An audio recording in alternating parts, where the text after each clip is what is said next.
up, everybody? My name is Alexis Kimberly. Welcome back to my channel.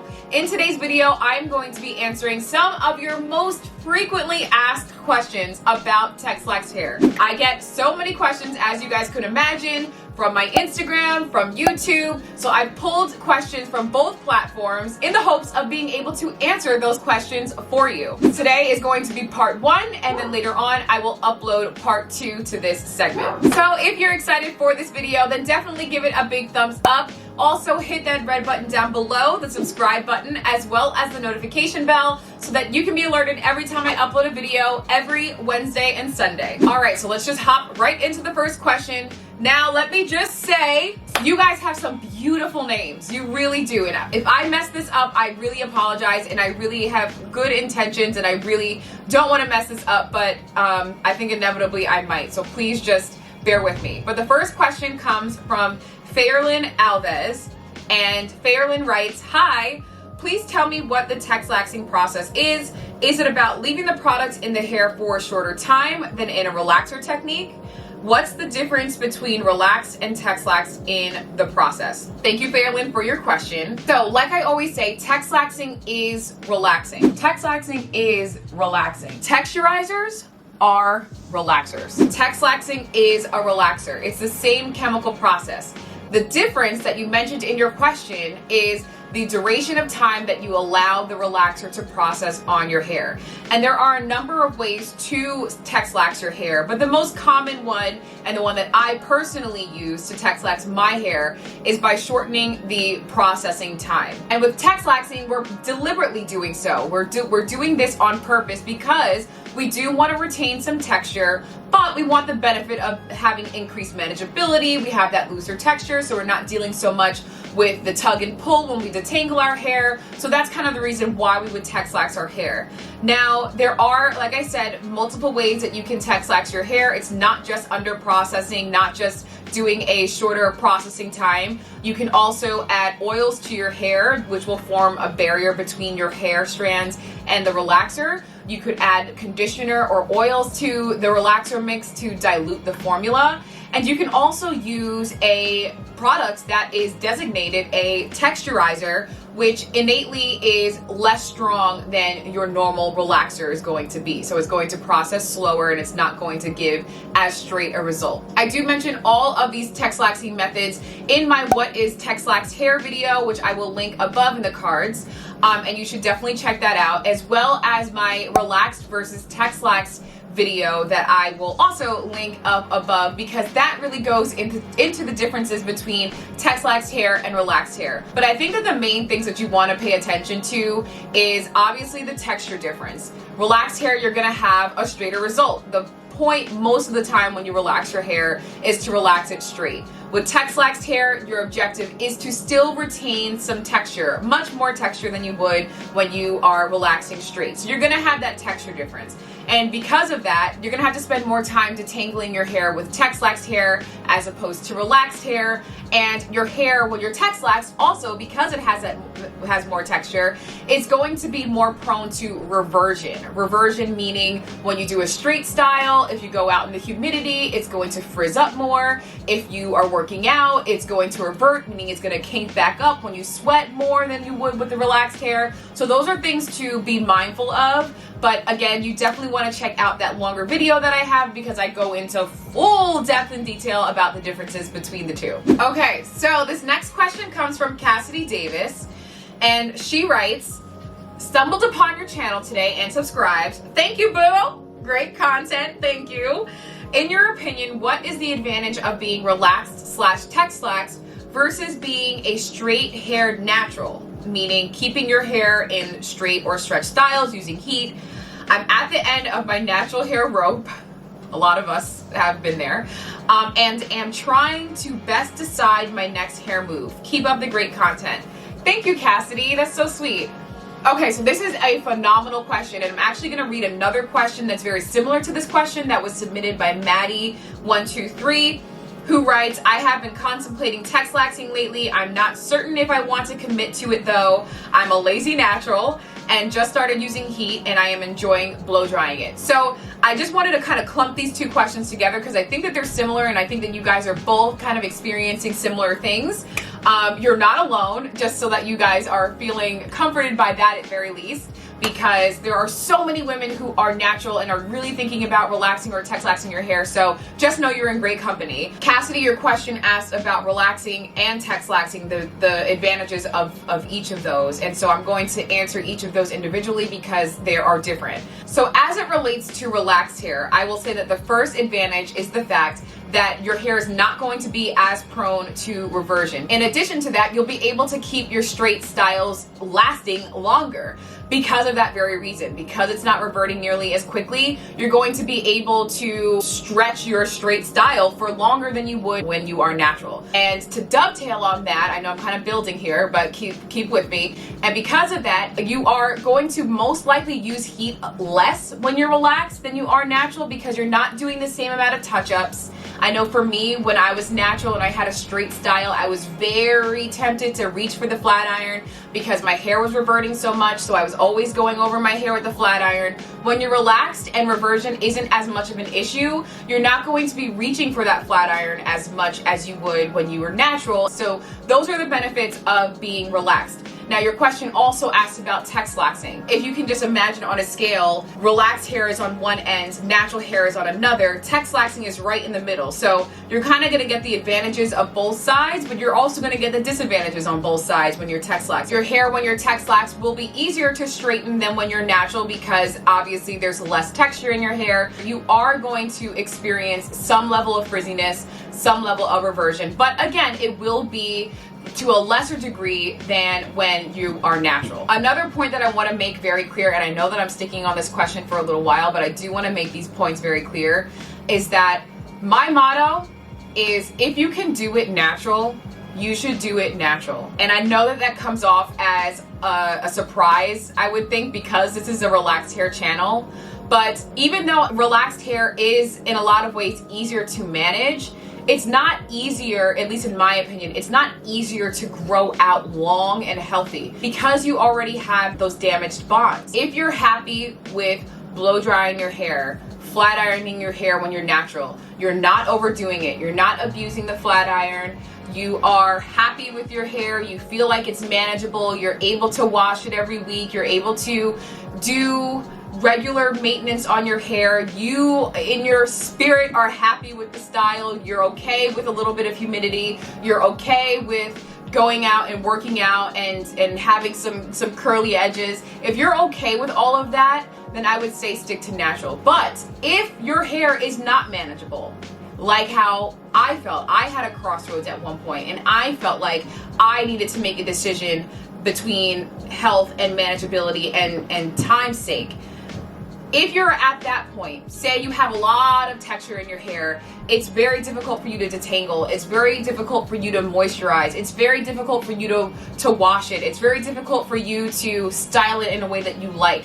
If that is you, then absolutely consider relaxing your hair because you're going to get the benefit of the increased manageability, the better detangling, and that overall is going to help with your healthy hair journey more than being natural. So it really is a cost benefit analysis that you need to make with yourself. But my general rule of thumb is if, and that's a big if, because the if for me, it was not possible, but if you can do it natural, do it natural. Okay, so the next question comes from Remy's World on Instagram. She asks, I have been considering relaxing with the low lie relaxer, but I would also like to texlax.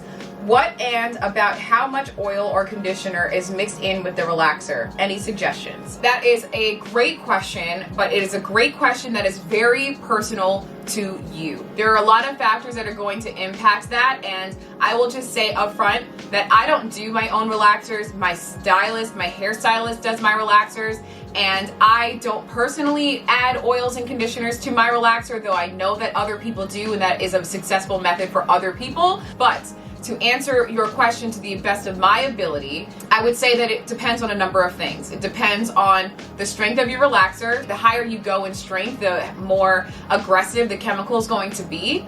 And so you're going to need to dilute it more because of that. You're also going to need to consider what kind of texture you're going for. How much texture do you intend to leave in your hair? If I had to give my input, which I am about to do, though I am cautioning everyone not to necessarily jump out and do exactly what I'm about to say, because it really is going to depend on your hair and your desired results. You should definitely consult a professional before doing this, and at the very least you should be doing a patch test on your hair before doing this on your hair, your whole head, yourself. I think that ultimately the goal here is you're going to want to create a mixture that is, one, going to dilute the relaxer mix, but is also not going to be so diluted that you don't notice a difference in your relaxed hair results. You do want to notice a difference. You don't want to just put a chemical on your hair and not reap the benefit of increased manageability and looser texture, right? So you're going to want to make sure that you've got that balance. So to me, I think that a reasonable amount would probably be a ratio of 1 to 1/2. For every cup of relaxer product or whatever unit you're using, use half conditioner and oils. But again, you're not gonna know until you test it out yourself, do a patch test. You can buy hair that had that like textured hair and practice on that textured hair.